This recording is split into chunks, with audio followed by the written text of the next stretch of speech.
The full release of Battlefield 2042 is finally here, and since the settings menus have changed a little bit from the beta version, I've put together this short video to help you get your controller dialed in just right. Exactly how you like your controller settings in any FPS game is always a matter of personal taste to some degree, but with the sheer amount of things you can adjust on the Battlefield menus, it can get a little bit confusing. So it's good to know what things you might want to change, which things you might want to leave well alone, and exactly what they do. Hey everybody, my name's Ben, we are the Beard Guys, and welcome back to another Battlefield 2042 video. I'm going to be covering all sorts of Battlefield related tips and tricks on our channel and on stream, so make sure you drop a sub and a like down below if you do find this video useful at all. So to configure your controller settings, you need to go into the menus and go to the controller tab. From here, you'll find a list of controller schemes which you can change at your discretion, but the main part we are looking at today is going to be under the on foot tab. In here, the first one we want to look at is the soldier aim sensitivity. This setting will control what you might call your general sensitivity in games. This is how quickly you can look around and turn when you aren't aiming down sights, and for me, the default of 20 is way too low, so I've cranked mine up to 50. And this allows me to spin and react to situations quickly without it being so fast as to cause me to lose control. Some players might like this a bit lower and then use a fast ADS sends, but for me, I prefer to have a fast general sends and then pair that with a slow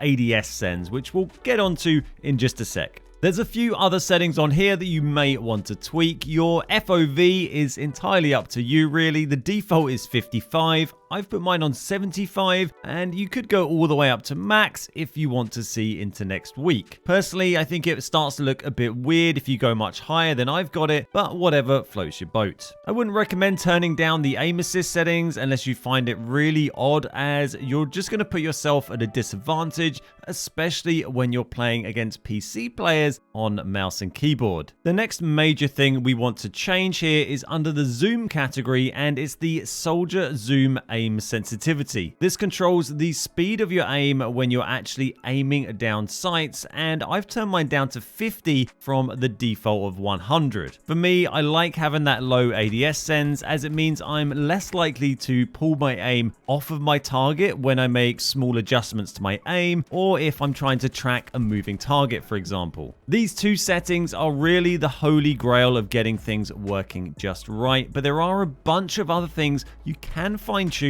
if you so wish, and we'll just have a very quick look at those. If you scroll down to the bottom of the on foot tab, you can adjust things in the advanced section. This has stuff like aim acceleration and individual sensitivity for different scopes, but for now I've left these as default and they feel just fine. Something I would recommend changing, however, is over on the controller tuning tab, where you can adjust your dead zones. Assuming you don't have a worn out years old controller or an Xbox Elite controller that's more than 1 month old, then you should be able to bring your dead zone settings for your sticks right down to 5 or so. And this will make your inputs on the controller feel a bit more responsive. If you turn this down too much and you start getting stick drift, then just tweak them back up very slightly and that should go away. In here, you can also adjust your trigger dead zones, which is pretty cool and kind of allows you to make a hair trigger on a normal controller. I haven't really bothered with that yet, but if you are feeling especially try hard, then try bringing the max input threshold down